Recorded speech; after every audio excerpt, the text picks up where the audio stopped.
Pinasasalamatan kita, Ama, Panginoon ng langit at lupa, sapagkat inilihim mo ang mga bagay na ito sa marurunong at matatalino. Talaga po bang hindi nakuha ng matatalino at marurunong ang kalooban ng Diyos? Talaga po ba na God is displeased? Hindi siya natutuwa sa matatalino at marurunong? Kung titingnan po natin, marami namang marunong sa atin, maraming matalino. Ibig sabihin ba nun, hindi na natutuwa ang Diyos sa atin pag marami tayong natututunan?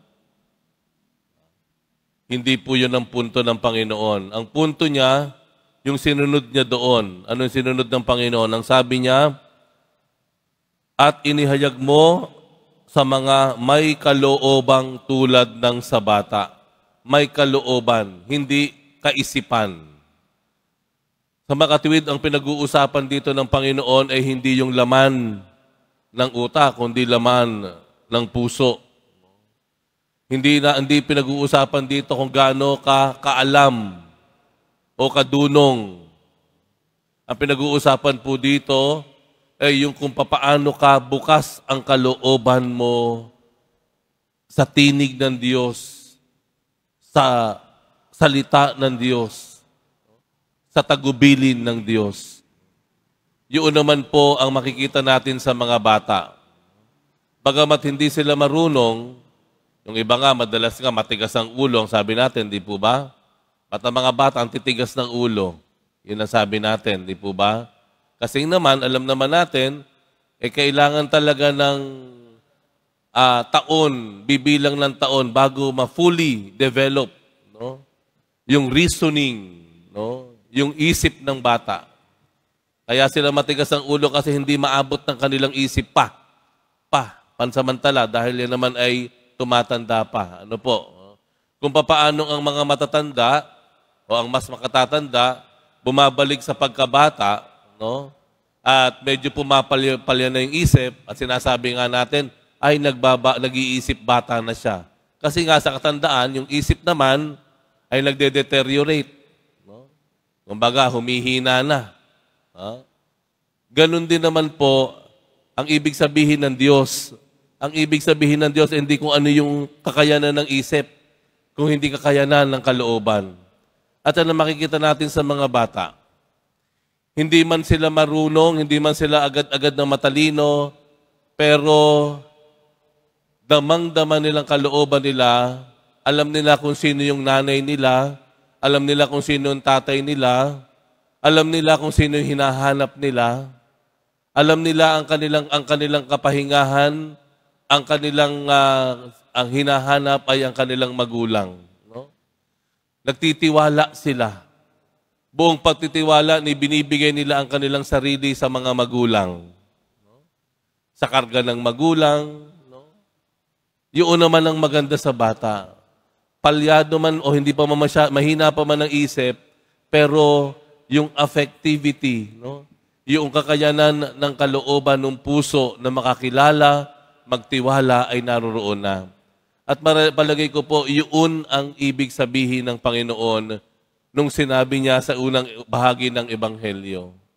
Binibigyan ng kahalagahan o tinutukoy ng Panginoon sa ating lahat, magpahanggang ngayon, ang kakayanan ng ating kalooban na magtiwala sa Diyos.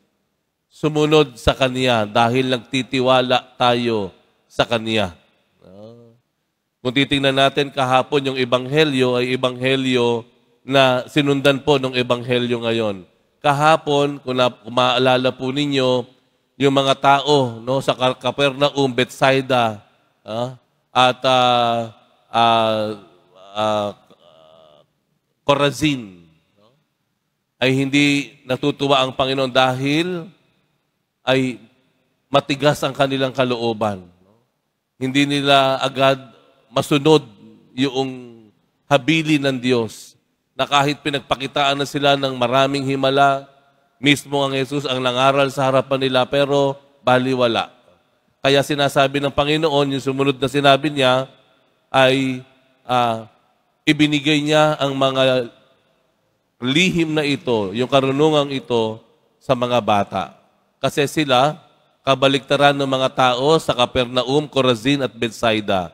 Ang mga bata ay may kakayahang buksan ng kalooban, magtiwala sa Diyos, magtiwala, no, sa salita, at magtiwala sa mga habilin ng Diyos.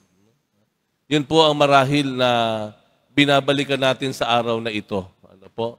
Ngayon po ay kapistahan ng Our Lady of Mount Carmel. Ayan.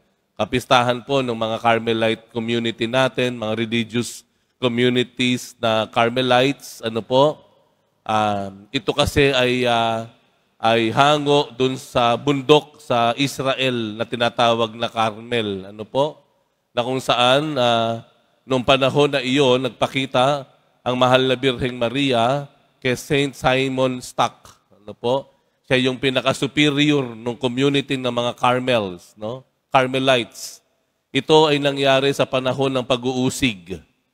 Na kung saan nagkakaroon ng pag-uusig ang simbahan, ang mga Kristiyano, kaya nagpakita ang mahal na Birheng Maria sa kanila.